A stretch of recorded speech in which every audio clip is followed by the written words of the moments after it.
भगवान परशुराम को आते देखकर वृद्ध राजा दशरथ का हृदय कांप उठा। उन्होंने कातर भाव से देखा महर्षि वशिष्ठ और विश्वामित्र की ओर, जैसे कह रहे हो इस ईश्वरीय कोप से हमारी रक्षा करे ऋषिगण।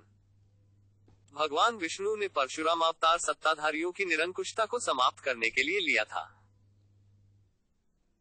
सुदूर पश्चिम के बर्बर प्रदेशों से आने वाले राक्षसों के आक्रमण और कुछ समय तक आर्यावर्त में भी उनकी सत्ता स्थापित होने के कारण कुछ क्षत्रियों पर भी उनका प्रभाव पड़ा था और वे आततायी हो गए थे।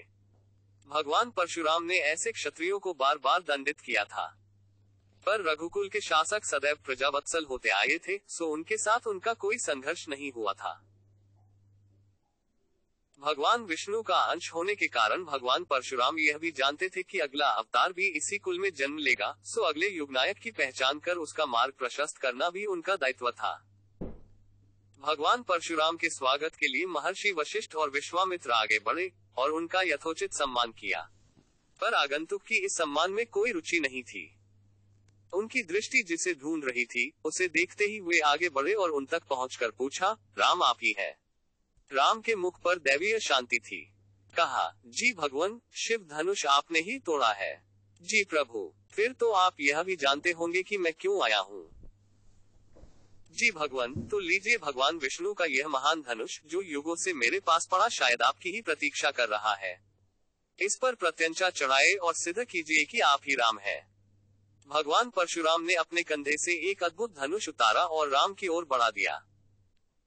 राजा दशरथ के साथ समस्त अयोध्या निवासी आश्चर्य में डूबे इस महान दृश्य को चुपचाप देख रहे थे, पर दो लोग थे जिनके मुख पर आश्चर्य नहीं, प्रसन्नता पसरी हुई थी। वे थे महर्षि वशिष्ठ और विश्वामित्र। राम मुस्कुराए, भगवान परशुराम के हाथों से धनुष लिया और क्षण भर में प्रत्यंचा चढ़ा दी। फिर बाण चढ़ाकर बोले, कहिए भगवान, इस बाण से किसका नाश करूं? भगवान परशुराम अट्ठहास कर उठे।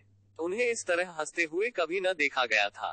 बोले, इस बाण को छोड़ने की आवश्यकता ही नहीं राम। आपके बाण चढ़ाते ही मेरी समस्त अर्जित शक्तियां आपकी हो गई हैं और मैं शक्तिहीन हो गया हूँ। इसे उतार ले और मुझे महेंद्र पर्वत पहुंचाने की कृपा करें, क्योंकि इसी के साथ मेरी तीव्र गति से कहीं भी चले जाने की शक्ति भी समाप्त हो गई है। यह आपका युग है राम, और जब तक आप हैं, तब तक मैं महेंद्र पर्वत पर ही तपस्यारत रहूंगा। राम के चेहरे की मुस्कान बनी रही। पूर्व की भांति ही कहा।